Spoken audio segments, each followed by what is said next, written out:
Salut les amis, j'espère que vous vous portez bien. Deuxième vidéo news, vrac, bordel, vidéo pas travaillée, puisque la première a plutôt bien marché avec 260 vues. Donc si vous appréciez ce format, moi ça me permet de faire des vidéos plus décontractées. Donc on va être gagnant-gagnant, je vous donne ce que vous voulez.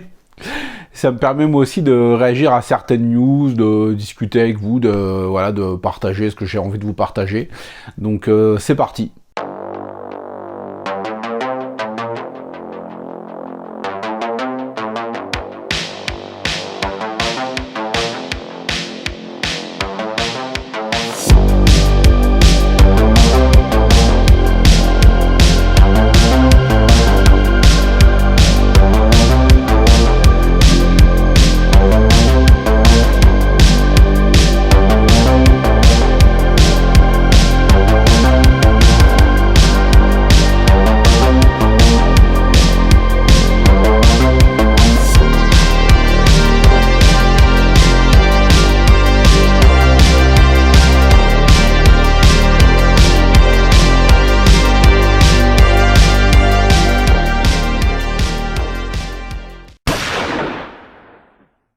Et on commence tout de suite avec quelques news niveau cinéma indonésien, puisque Timo Tjahjanto a annoncé pour début février un nouveau projet assez mystérieux. On n'a pas encore de titre pour l'instant, mais on aurait quelque chose à se mettre sous la dent à partir de février.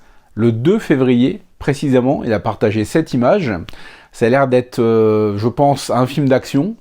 Donc moi j'adore ce réal, il nous a livré des chefs-d'œuvre de l'action, donc je suis très impatient de découvrir ça. Et on reste en Indonésie, puisque Joko Anwar, là aussi un réalisateur que j'aime énormément, qui nous a livré il y a très peu de temps un excellent film d'horreur, Satan's Slaves 2 Communion, qui est vraiment un pur bijou de l'horreur, qui a annoncé non pas un film mais une série qui s'appellerait Nightmares and Daydreams, avec un casting assez prestigieux, avec notamment l'actrice indonésienne Asmara Abigail, que j'aime particulièrement, parce qu'elle est très douée déjà, et qu'elle est très belle aussi. Donc je suis assez hypé par ces deux propositions-là, j'ai hâte de voir ça, et connaissant le talent de ces réalisateurs, je pense qu'on aura du très bon à se mettre sous la dent. Je reste quelques secondes sur Asmara Abigail. Sortie de son contexte, cette phrase peut être un peu ambiguë. Un nouveau film avec elle va bientôt être disponible. Ça a l'air d'être un espèce de thriller un peu mystique, un peu chelou. La bande-annonce m'avait plutôt hypé. Elle a l'air d'y jouer une femme assez mystérieuse, assez sexy. Donc je suis plutôt impatient de voir ça. L'affiche est disponible. La bande-annonce également. Donc je guette. J'attends de voir quand est-ce que ça va sortir. Et on va rester encore en Indonésie, mais pas vraiment, puisque un réalisateur que j'aime beaucoup, Liam O'Donnell, a annoncé une nouvelle qui, moi, me hype à un niveau, mais au-dessus, c'est le soleil. Vous le savez, si vous suivez la chaîne, je suis particulièrement fan de la saga Skyline, qui est pour l'instant une trilogie, mais un 4e film vient s'ajouter à la saga. Il s'agit du film Skyline Warpath, et quand j'ai vu la distribution, franchement, j'ai bandé. On retrouve Iko Uwais et Yayan Ruhian, qui étaient déjà présents dans Beyond Skyline, le deuxième film de la saga, qui reviennent ici. Et à leur côté, on va retrouver Luis Mandelor, un acteur que j'aime bien, que j'ai découvert avec les Debt Collectors aux côtés de Scott Adkins, et je ne l'ai pas vu dans grand chose d'autre, mais j'aime bien sa gueule, j'aime bien sa présence. Et Scott Adkins s'ajoute à la saga, ce qui promet de l'action, parce qu'ils vont combattre, s'allier ou combattre avec les extraterrestres. Et putain, si c'est du calibre des 3 films précédents, ce dont je ne doute absolument pas, il y a moyen que ça soit un orgasme filmique. Franchement, j'ai très hâte de voir ça. Je suis très impatient et voilà, pour moi 2024 s'annonce vraiment comme encore une fois une année où je vais prendre un plaisir monstre. Donc voilà, c'est toutes ces annonces de films, moi franchement ça me fout la trique. Une nouvelle qui par contre m'a fait peur, c'est un grand mot, mais me met quelques doutes. c'est celle que Vijay Talapati, le héros de Léo, de Master, de Gilly, de tout ça quoi, annonce qu'il veut faire une pause dans sa carrière cinématographique pour se consacrer à la politique. C'est étrange, parce que justement, son nouveau projet, on commence à en savoir un peu plus, ça s'appelle The Greatest of All Time. Ça a l'air d'être un film de guerre avec un peut-être voyage dans le temps, puisque sur l'affiche on le voit rajeuni, on voit 2 Vijay en fait, un rajeuni et un à l'âge actuel. Donc je suis assez intrigué et assez curieux et assez hypé bien sûr par ce projet. Mais je me pose aussi des questions vis-à-vis de son implication à l'avenir dans l'industrie de Hollywood, et surtout dans le LCU, le Lokesh Cinematic Universe, que vous savez, j'aime passionnément. Si je calcule et s'il fait vraiment ce qu'il veut faire, c'est-à-dire 2 ans dans la politique, ça peut être jouable, puisque en 2025, normalement, on a Kaiti 2, on aura Vikram 2 probablement en 2026, et Léo 2 pour 2027. Donc ça lui laisse 3 ans, un peu plus de 3 ans, pour faire ce projet, en espérant qu'il reprenne bien évidemment le rôle de Léo. J'imagine pas le LCU sans lui, surtout qu'il doit être dans Léo 2, et dans le film qui va apparemment boucler l'univers, Rolex, avec l'acteur Surya, qui incarne le grand méchant de toute cette saga. Donc je suis à la fois hypé par l'annonce d'un nouveau film avec Vijay, et aussi un peu pas la déception, mais oui, ça fait un petit quelque chose de savoir qu'il va arrêter de faire des films pendant 2 ans, après une pause de 2 ans dans la carrière d'un acteur, hein, surtout lui qui est dans l'industrie depuis ça va faire plus de 25 ans je pense. Je comprends qu'il veuille faire une pause, mais voilà. C'est une nouvelle je suis mi-figue, mi-raisin, quoi. Je dis pas oui, je dis pas non. Le verre est à moitié plein, à moitié vide. Bref, vous avez saisi l'idée. Un autre film que j'attends, sans grande impatience, c'est Abigail. Ça a l'air absolument débile et plutôt fun si le ton de la bande-annonce est de la couleur du film. C'est une bande de gangsters qui kidnappent une jeune gosse et s'aperçoivent en la ramenant dans leur repère que en fait c'est un vampire. Voilà, c'est très original, hein. Mais franchement, je demande un film un peu dans le ton de Renfield par exemple, ou d'autres séries B pas prises de tête. Je veux juste un truc assez musclé où on s'ennuie pas.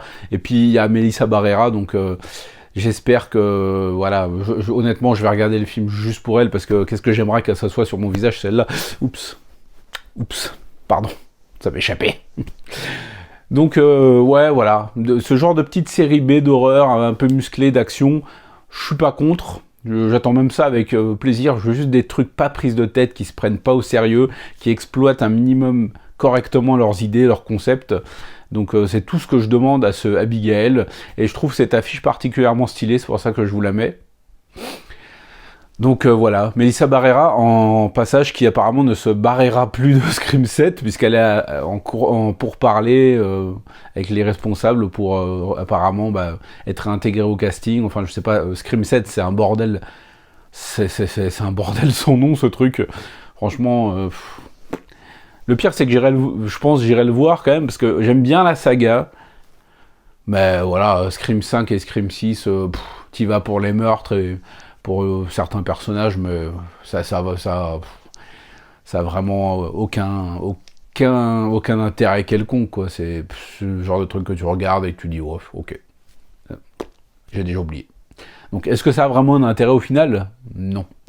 Ce qui a plus d'intérêt, par contre, c'est que je sais pas si on peut le dire que c'est son nouveau film, vu qu'il a été tourné en 2023, mais un film très récent de Wang Bing est disponible gratuitement sur Arte. Il s'agit de Man in Black. Alors, aucun lien avec le Will Smith, bien évidemment. Ça nous raconte l'histoire d'un vieil... Enfin, ça nous raconte l'histoire. C'est un vieil homme dans un théâtre abandonné. Ça a été tourné en France, d'ailleurs. En cherchant, j'ai vu l'info, je fais « Ah !» Ça a été donc tourné en France, un théâtre abandonné en France. Un vieil homme de plus de 85 ans, nu, qui déambule dans les lieux et qui se met à nous raconter son histoire. Et c'est très touchant. C'est un chef d'orchestre qui a créé plusieurs symphonies et il a mis plus ou moins son histoire en fait dans ses symphonies, dans son œuvre. C'est un artiste qui a énormément souffert. Et alors, Wang Bing, il est spécialiste pour faire des films ultra longs, mais là, on va dire que c'est une bande-annonce puisque le film ne dure qu'1 heure. Donc, il est visionnable assez facilement. J'entends par là on n'a pas besoin de se prévoir un RTT ou une après-midi pour le regarder. Ça ne dure qu'1 heure. C'est très poignant, c'est très beau. Ça, c'est jamais misérabiliste puisqu'on nous montre quand même un vieil homme nu, voilà, qui joue nu, voilà. Mais ça nous raconte quelque chose. Son corps est filmé avec respect et jamais de complaisance ou de voyeurisme quelconque. C'est une œuvre qui m'a marqué, mais comme tout ce que Wang Bing fait, je pense, voilà, c'est vraiment un réalisateur. Donc je veux découvrir toutes les œuvres, mais pour ça il faut poser des vacances. Et je sais que d'ailleurs, début février, il sera en France, à Paris je crois, pour une projection d'un de ses films, on ne sait pas encore lequel. Donc je pense que je vais essayer de booker l'événement, je crois que c'est le 4 février je crois, ou quelque chose comme ça. Si c'est pas ça, je vous mettrai la date et les modalités là, quelque part là. Je voulais en profiter pour remercier mon pote Jim qui m'a offert ça pour mon anniversaire. Voilà le coffret Heroic Trio Executioners en Blu-ray. Voilà, moi j'avais encore la version HK vidéo, donc ça fait plaisir d'avoir cette version là, avec notamment les bonus où je sais qu'on retrouve Fabien Moreau et Marvin Montes. Donc ça fait plaisir. Franchement, c'est des films que j'adore. Si vous faites partie des rares à ne jamais avoir découvert ces bijoux du cinéma hongkongais, rattrapez-moi ça vite parce que vous allez prendre un pied absolument monstrueux. Je tiens aussi à saluer mon ami Marwan, un coucou à toi et un gros bisou pour Sex and Zen 2 que tu m'as offert pour mon anniversaire là également. Je sais plus si j'en avais déjà parlé, mais en tout cas voilà, je refais une petite mise à jour si ça n'a pas été le cas. Je sais plus si j'avais fait une vidéo mise à jour de la collection récemment. Non, ça fait un petit moment quand même, je pense. Donc voilà, Sex and Zen 2, hein, tu sais comment me faire plaisir, Chouki, voilà. D'ailleurs les petits bonus sont cachés pour les soirs de doute, voilà. Bon bah voilà les amis, c'était une petite vidéo à la cool, pas prise de tête, parfait, j'avais envie de ça, Donc voilà, j'ai rien de spécial à ajouter, j'en ferai je pense peut-être plus régulièrement, c'est plus facile d'allumer la caméra et de se lancer en freestyle que de réfléchir à décortiquer un film qu'on a vu. Merci à vous de me suivre, merci beaucoup, hein. Je suis plutôt content des scores que la chaîne fait depuis le début 2024. Toutes les vidéos dépassent les 100 vues, c'est cool, hein. On est à bientôt peut-être 1500 abonnés, c'est incroyable. C'est magnifique, hein, voilà.